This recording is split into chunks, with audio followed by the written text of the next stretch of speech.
My name is Jacqueline Keller, and I'm with Social 362, and I am talking about discussion topic 6, which asks us, does the pattern of gang activity and gang problems reported in the media stories over the past few years comport with the model pattern for the region identified in the NYGS? Why or why not?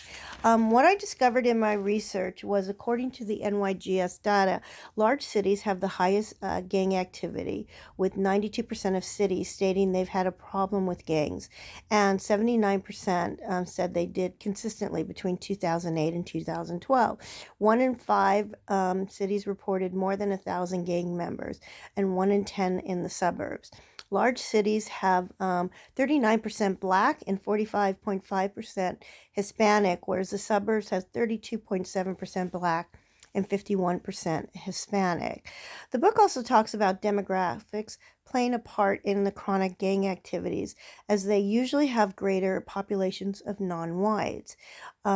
And cities in the West are chronic gangs, which means it's an ongoing problem. And some of the reasons is the political, criminal justice context, economic, and cultural context. Problems in gang activity consist mostly of violent crimes, homicides, assaults, shootings, property crimes, and drug sales. Some indicators in gangs are usually things that they do together, like committing crimes, hanging out, protecting and maintaining turf. Other factors are leaders, names, colors, and symbols.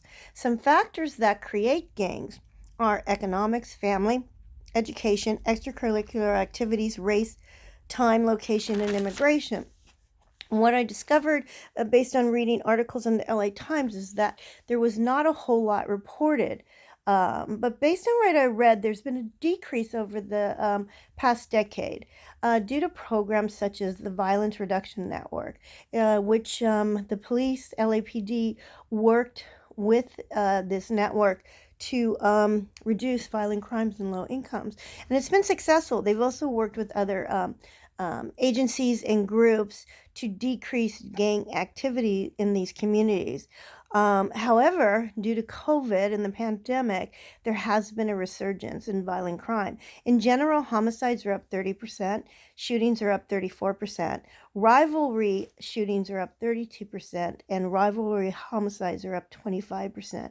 Now, one of the reasons for this is that some old gang members, a lot of them are being released from prison early due to pandemic protocols, as well as a lack of social engagement. So, in answer to the question, the pattern of gang activity in the media doesn't quite comport with the model pattern identified in the NYGS data, probably because the survey is almost a decade old. And LAPD has been working together with other agencies and has been able to decrease gang activities over the past decade. So, there's that gap.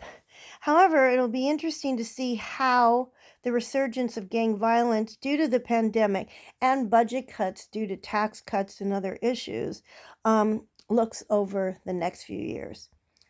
Thank you.